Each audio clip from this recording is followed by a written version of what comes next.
Bonsoir. Bonsoir. Mon nom est Jean-Paul Masse et comme on ne vous avait pas présenté, je suis économiste, juriste, j'ai fait une carrière de diplomate international. Mais aujourd'hui, je suis ici un peu comme l'associé d'Elvis et un peu comme journaliste. J'ai travaillé en effet avec différents supports, dont par exemple le Elle Magazine. Comme cette expérience de journaliste, j'ai décidé de la mettre à profit, je vais aujourd'hui interviewer pour vous Elvis Pompilio. Elvis, je pense qu'on vous pose souvent les mêmes questions et je vais essayer d'être classique et inventif en même temps. Je crois que la question qu'on vous pose le plus souvent, c'est pourquoi avez-vous décidé de faire des chapeaux? En fait, j'ai toujours adoré un peu le déguisement et depuis tout petit, quand ma maman me tricotait un pull, je lui demandais toujours euh, le chapeau ou le bonnet assorti.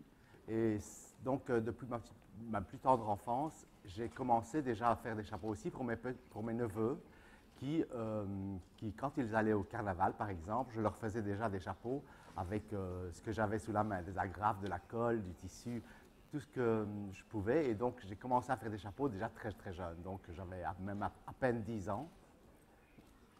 Et c'était très jeune que j'ai commencé à faire des chapeaux. Et en fait, dans le chapeau, ce qui vous plaisait par rapport aux vêtements, c'était plus le dessin ou l'aspect de sculpture? Qu'est-ce que c'est qui vous a fasciné aussi dans le chapeau? En fait, le chapeau est quelque chose qui est tridimensionnel. C'est ce qui me plaît beaucoup. Je n'ai pas fait d'études de mode, en fait. J'ai fait des études d'art plastique. Et ce qui m'a permis de faire de la sculpture, de la peinture, enfin, de la photo. Et donc, ça m'a beaucoup servi dans ma carrière parce que j'ai pu, comme cela, j'ai pu développer mon activité en dirigeant et en sachant très bien quel packaging je voulais, quelle décoration je voulais, quel logo je voulais, parce que j'ai fait aussi de la publicité à l'école. Et la sculpture a été pour moi un élément très important dans mes études et dans ma carrière après, parce que un chapeau, ce n'est pas seulement un morceau de tissu, mais c'est aussi, et c'est d'abord, une forme. Parce que pour moi, 95% des gens qui font des chapeaux, en général, achètent des formes et puis tirent sur la forme et ils font le chapeau. C'est comme si un créateur commençait à acheter un patron, coupe le tissu et commence à l'assembler. Pour moi, ce n'est pas vraiment la construction. Pour moi, la construction est dans la forme au départ. Donc, voilà ce que je voulais. Mais revenons un peu sur vos débuts. En fait, après avoir fait les chapeaux pour vos neveux, vous avez commencé quand à faire des chapeaux à la maison? Comme vous aviez un atelier? En fait, mon père qui était... Bon, enfin, en fait, je suis d'une famille très modeste. Mon père était mineur. On est arrivé en Belgique... mon père est arrivé en Belgique dans les années 50. Moi, je suis né en 61. J'ai été très, très libre de faire ce que je voulais très, très jeune. Donc, assez jeune, j'ai demandé à mes parents si je pouvais avoir une pièce dédiée à la création, au dessin, à la couture. Donc, j'avais une petite pièce où j'avais une machine à coudre et je pouvais, comme cela, m'amuser le soir, après l'école ou après le travail, parce qu'après, j'ai travaillé dans la publicité, avant de travailler vraiment pour les chapeaux. Mais tous les soirs, je pouvais, comme ça confectionner des choses qui étaient au départ destinées pour moi. Je n'ai jamais vraiment, quand j'avais 18 ans ou 15-16 ans, je ne pensais pas que j'allais faire une carrière dans la mode. Je pensais que j'allais faire une carrière dans quelque chose d'artistique, mais je ne savais pas que ce serait la mode. C'est un peu des gens qui m'ont découvert et qui m'ont encouragé. Et dès assez jeune, déjà, j'avais 17-18 ans, des gens m'ont repéré et m'ont encouragé et m'ont commandé des chapeaux que je portais d'abord moi-même, puis j'en ai fait pour des amis, et puis rapidement, ça a évolué. Et vos véritables débuts, il y a eu à un moment donné une décision de vous lancer dans l'activité de modiste. Comment avez-vous fait? Est-ce que vous avez eu de l'aide? Comment ça s'est passé? En fait, j'ai beaucoup travaillé et j'ai beaucoup appris. Et un jour, je me suis décidé je me suis dit, bon, j'adore la mode, j'adore les chapeaux, donc je vais tout risqué. En fait, j'ai obtenu un prêt de l'État belge, qui était à l'époque 500 000 francs belges, ce qui 12 500 euros. Voilà, c'est 1 500 euros. Et avec ces 1 500 euros, j'ai démarré ma carrière. J'ai fait un catalogue, je me suis installé dans un appartement sur rendez-vous, à un 6e étage d'un immeuble près de la Grand Place.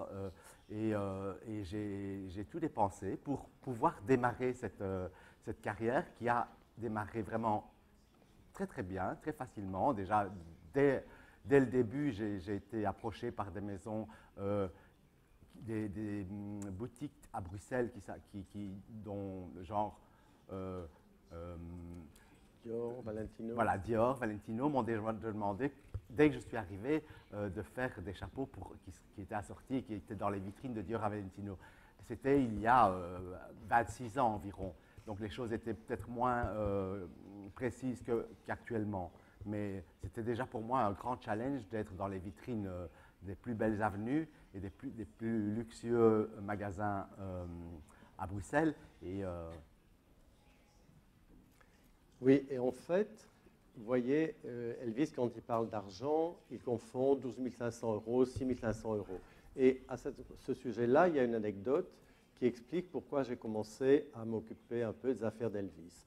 Il avait donc reçu un prêt du gouvernement belge et il avait mis les extraits de banque dans la boîte à gants de sa voiture. Et puis un jour, j'ai remarqué que la boîte à gants était vide. Alors je lui ai demandé mais pourquoi il n'y a plus les extraits de compte, qu'est-ce que tu en as fait? Il a dit ah, je les ai jetés parce qu'il n'y a plus d'argent sur le compte. Alors j'ai pensé que c'était le moment de peut-être m'occuper de l'aspect financier des choses et c'est comme ça que petit à petit je suis devenu l'associé d'Elvis. Mais je crois que donc une fois le lancement fait, ce showroom installé, les choses se sont développées dès la fin 80, début 90, début 90. Oui, c'est-à-dire que moi j'ai commencé donc dans un showroom sur rendez-vous. Je pensais à l'époque ne faire que cela. Je voulais accueillir les gens moi-même et offrir une tasse de thé, etc. Mais vite, j'ai été rapidement débordé et j'ai eu des demandes, beaucoup de demandes. Et puis aussi, les gens étaient j'avais trop de rendez-vous. Et donc, j'ai commencé à avoir une petite boutique à Bruxelles, dans le centre de Bruxelles. Et les gens étaient ravis parce qu'ils pouvaient venir sans rendez-vous, choisir un chapeau. Il y avait une collection qui était là, c'était facile d'accès, pignon sur rue. Et donc, mon idée a changé. Donc, ma volonté de faire tout et de recevoir moi-même les clients, j'ai donc formé des vendeuses parce qu'il y a un langage que je veux que les gens respectent. Donc, un accueil particulier, une façon de porter les chapeaux, une façon de les moduler, de se l'approprier. Et dès le début, j'ai été aussi appelé par il y avait à l'époque à Paris un salon qui s'appelait Première Classe, je pense que ça existe toujours. Et chaque saison, il venait et me disait il faut absolument que vous fassiez ce salon, vous devez présenter internationalement, etc. La première fois, j'ai dit non, non, ça ne m'intéresse pas, la petite boutique déjà, ça me suffit, etc. Et puis, ils sont venus une fois, deux fois, et puis à la troisième fois, ils m'ont dit on vous offre un stand, venez, je vous en prie, venez. Et dès le début, franchement, j'ai vendu partout dans le monde dès le début. Moi, je ne savais pas ce qu'était Saks, Fifth Avenue, et je ne savais pas tout ça, je n'avais pas encore beaucoup voyagé. Donc, pour moi, c'était facile et simple. Je n'étais pas impressionné par ses clients. Oui, c'est vrai, dès le début, dès que Elvis a présenté ses collections, le succès a été très rapide. Et dès les premiers salons, Elvis a vendu tout de suite partout dans le monde. Et donc, il a fallu structurer l'entreprise, avoir des employés, des gens au bureau. Et c'était un peu, moi j'avais tout à fait une autre occupation. Et on a un peu appris et développé les choses ensemble. Et très vite, par exemple, il y a eu tous les grands department stores américains, Bendel, Barnes, Bergdorf Goodman, qui ont acheté aussi, par exemple, à Hong Kong. Elvis a été vendu chez Seibu, chez Lane Crawford, chez Funk Shop. Et donc, les choses sont développées très rapidement.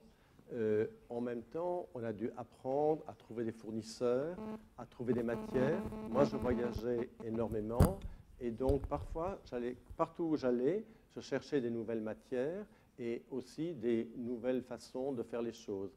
Et je rapportais ce matériel à Elvis qui, après, faisait faire les matériaux à sa façon. Par exemple, en Équateur, où se font les pailles, on avait trouvé des personnes qui prenaient les pailles pour nous, qui les tressaient comme on voulait, qui les tenaient comme on voulait. Donc Elvis avait des matières qu'il voulait. Donc c'était vraiment, le chapeau, dès le départ, a été fait de la base de la paille jusqu'au chapeau très sophistiqué ou moyennement sophistiqué qui était porté par les personnes.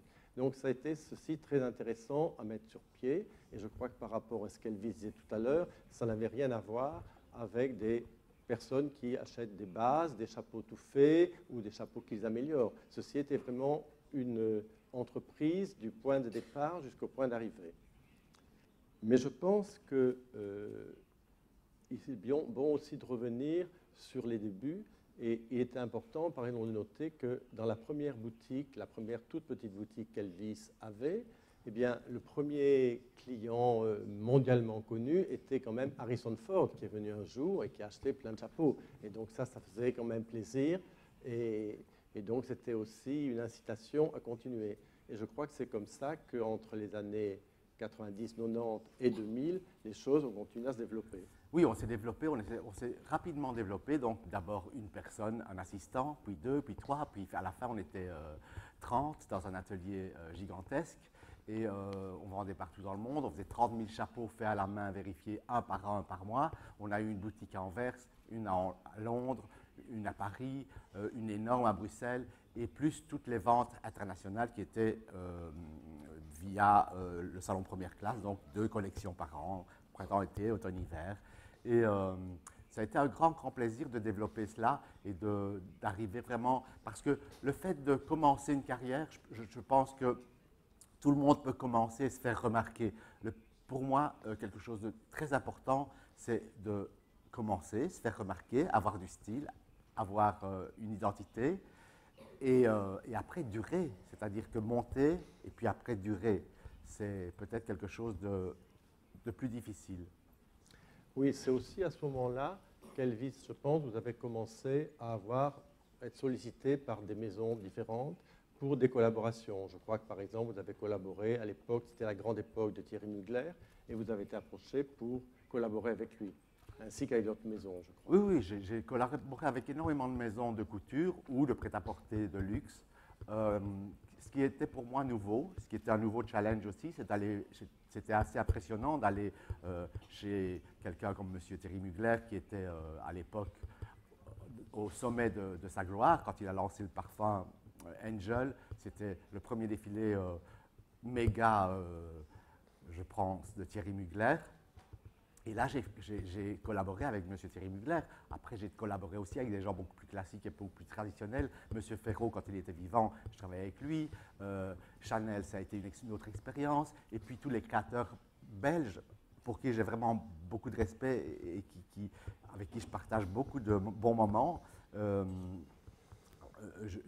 Par exemple, je collabore avec Anne Demmelmeister, qui est une amie que j'adore, et aussi Véronique Leroy, Véronique Branchino. Et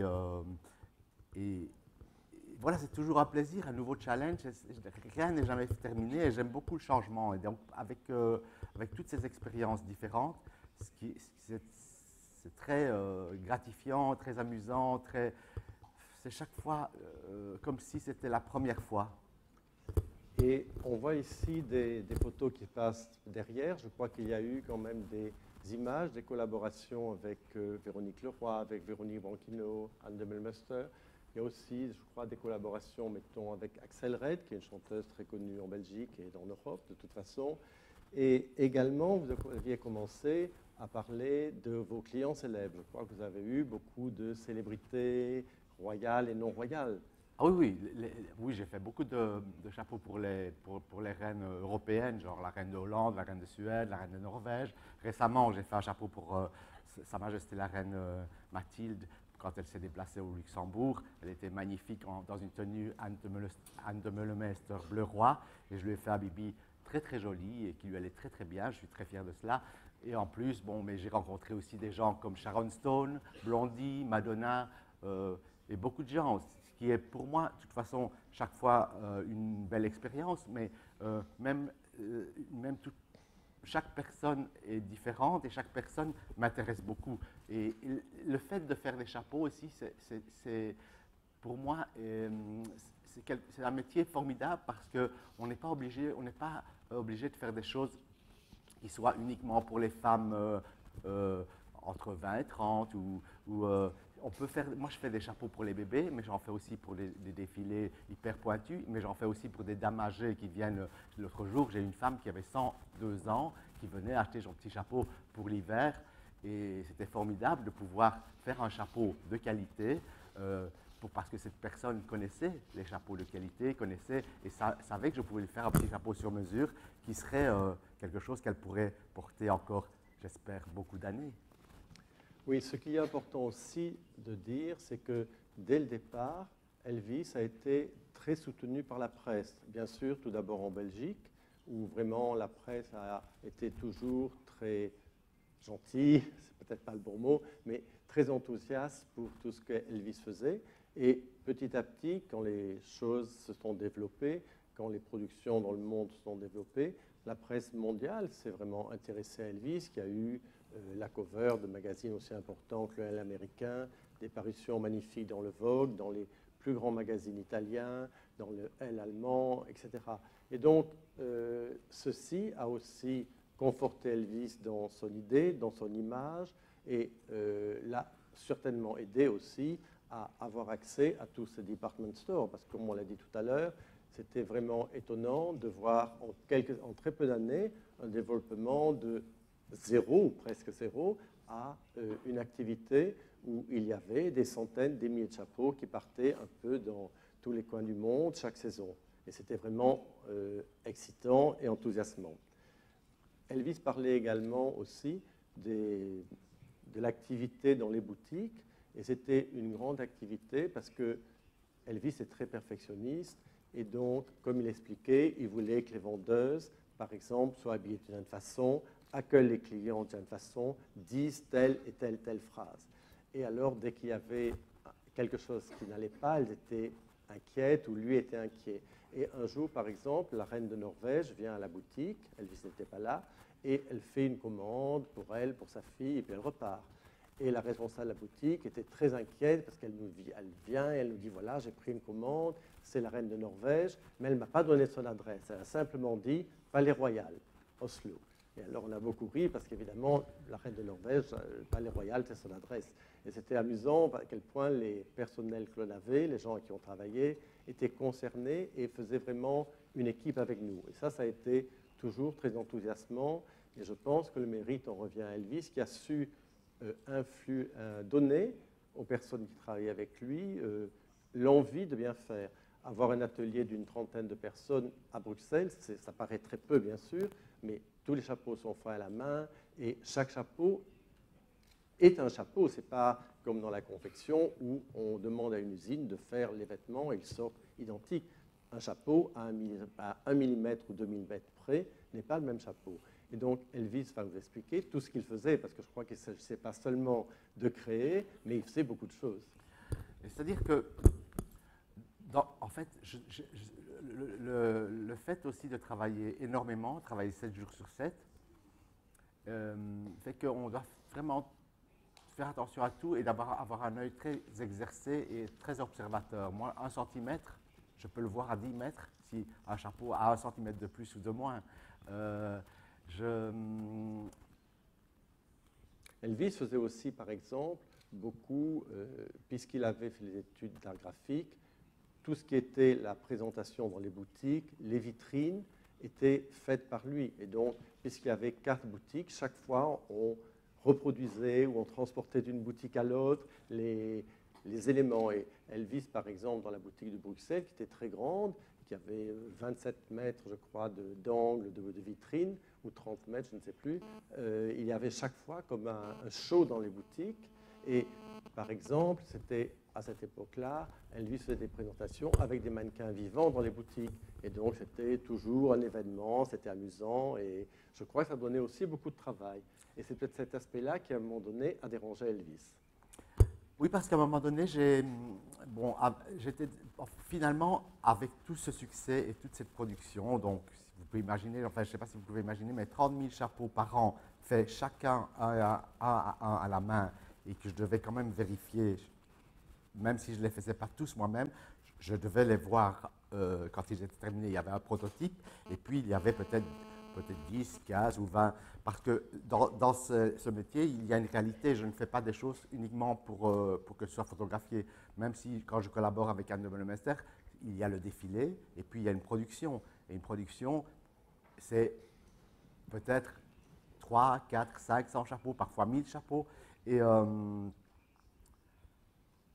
donc, à un moment donné, il a fallu...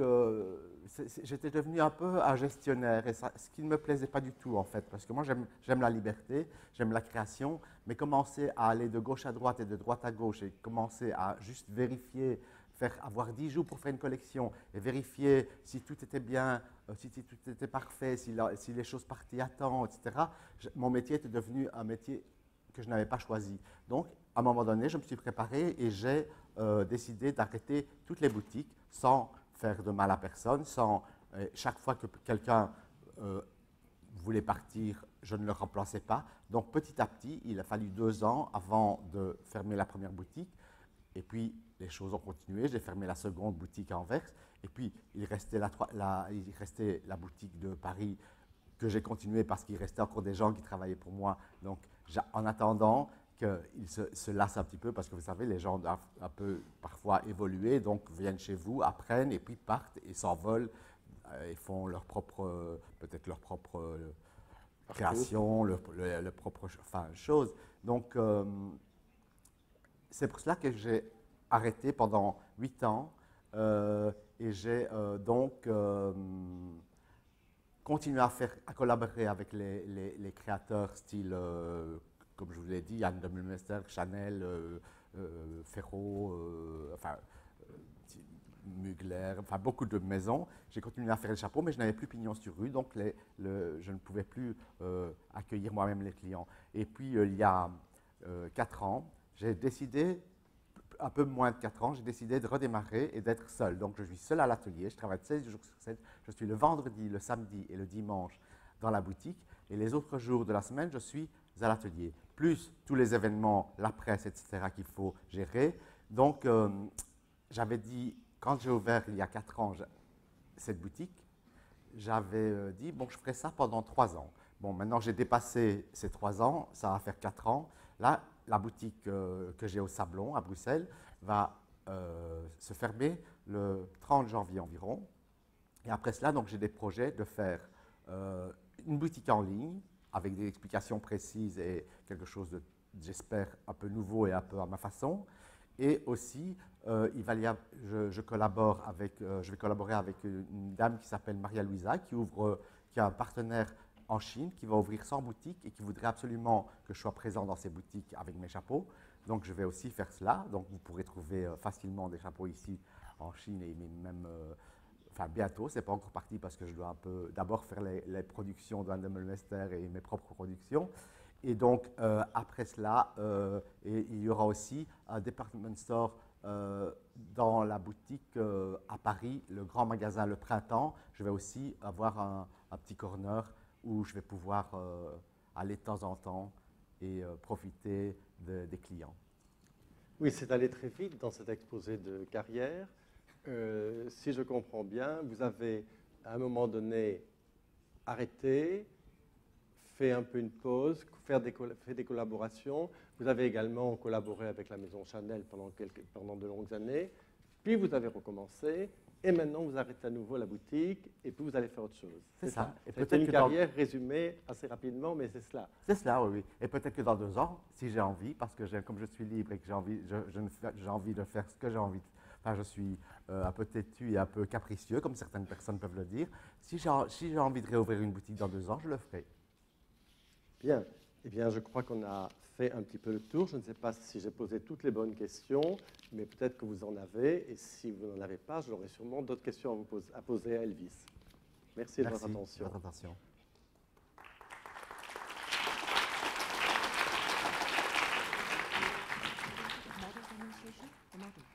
Oh yes, second come.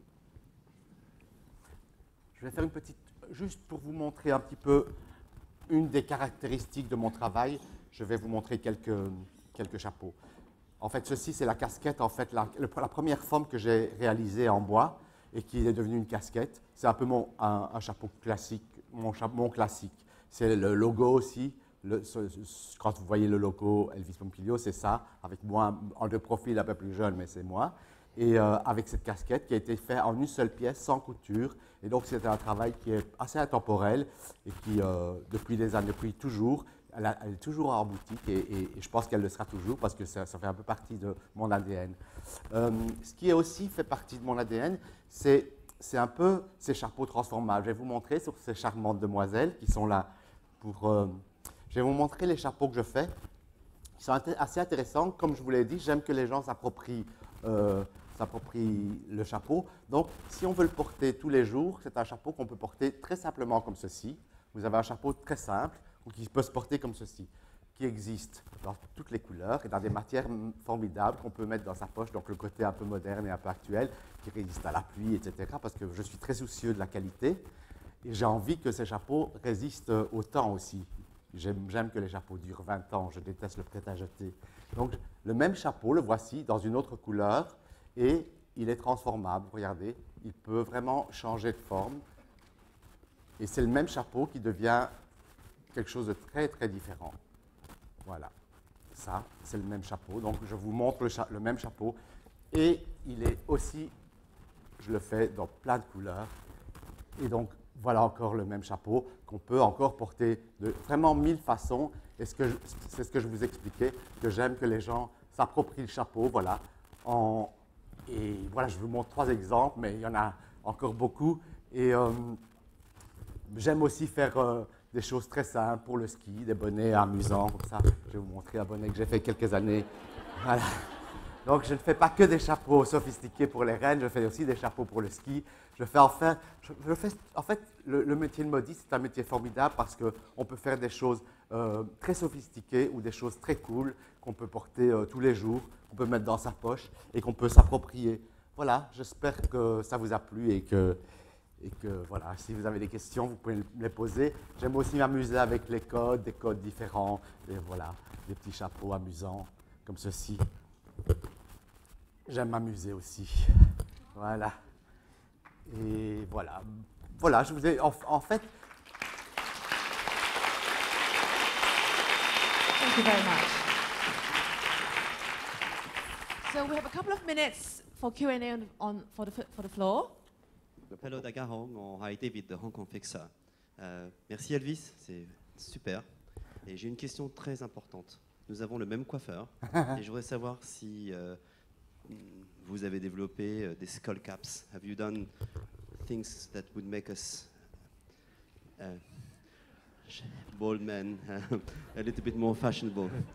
Ce que j'ai fait, mais en fait, le chapeau pour moi est au départ une protection. Donc ça part vraiment du fait, c'est aussi parce que j'ai toujours eu la tête un peu fragile et que peut-être que je me suis orienté vers cette discipline-là, qui est le chapeau, que c'est une protection. Donc les gens qui n'ont pas de cheveux comme moi ou qui les rasent ont vraiment un choix très très varié. Et c'est vrai que avant de faire un chapeau, je pense beaucoup à moi et aux gens qui m'entourent. Donc voilà, ce chapeau, par exemple cette casquette, eh ben, elle est pratique, facile et voilà, j'ai créé des choses bien sûr en étant un peu égoïste et en pensant à moi et aux gens comme moi.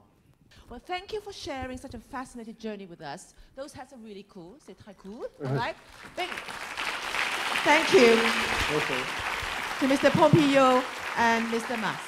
Thank you very much. Thank you very much. Merci beaucoup. Thank you, models.